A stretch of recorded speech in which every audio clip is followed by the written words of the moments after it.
Teessoo waaqummaa kee hundumaan ol goote olaantee jiraata bara baraan moote urjoota garaarraa bantii waaqaa keessa kan eenyutti hin siqne ifa gidduu teessa. Teessoo waaqummaa kee hundumaan ol goote olaantee jiraata bara baraan moote urjoota garaarraa bantii waaqaa keessa kan eenyutti hin siqne ifa gidduu teessa. Kan akka keetiin argamu kan akka keetii si hin galaana buumu aboon kan keeti eenyu wal bukkee qabamta waaqolii keessa ati Elshadaayidha gooftaa hundaa dandeessa.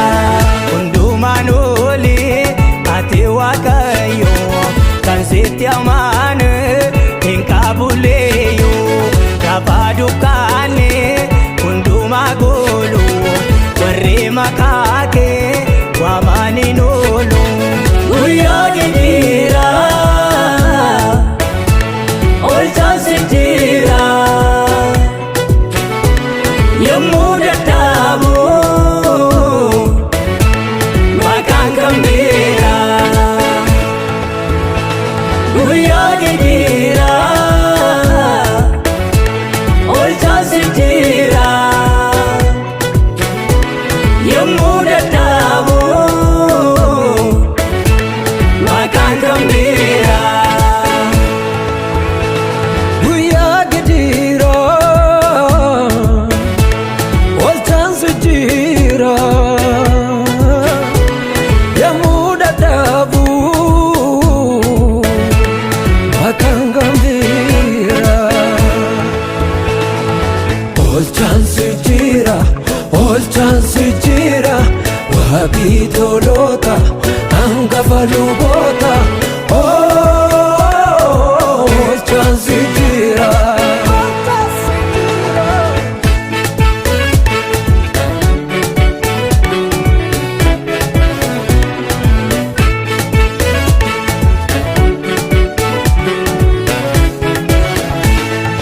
Hin qabdu fakkaate addaati gooftaa koo daanima waa'ee kee amma ga'umsaa koo gochaa keenas baasa gola kunda seene ija godhateera inni durma seene.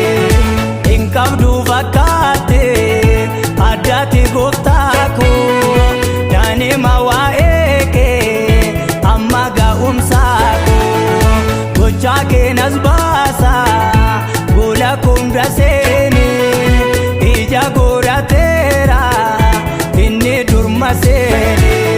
Kan akka keetiin argamu kan akka keetii si hin galaana buumu aboon kan keeti eenyu wal bukkee qabamta waaqolii keessa ati Elshadaayidha gooftaa hundaa dandeessa.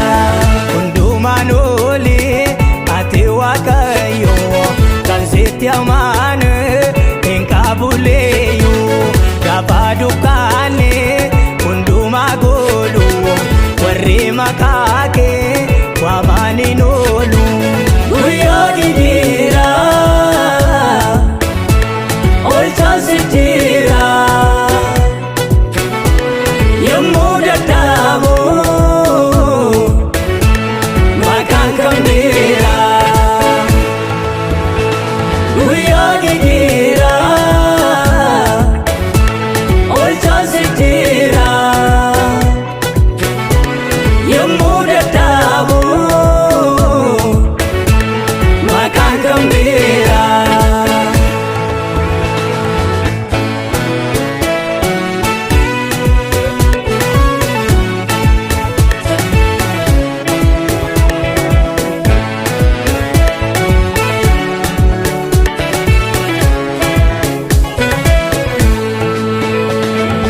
Uumamni hundinuu baatee ashaaraa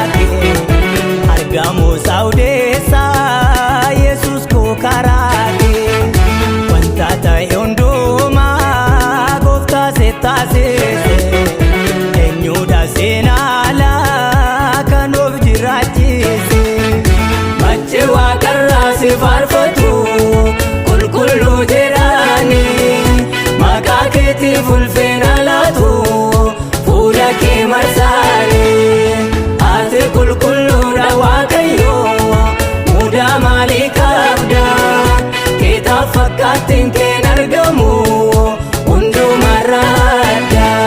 Isaan ijaare eenyuun diigu isaan ulfeesse eenyuun salphisu beekumsa addunyaan olii olii yaalee dadhabee kumaaf qulqulluudha mudaan qaboojiinsaa sirri qulqulluudha haalli isaan geeddaruu barri qulqulluudha hin komatamu eenyu komata qulqulluudha jaarraaf jaarroota jiraata qulqulluudha.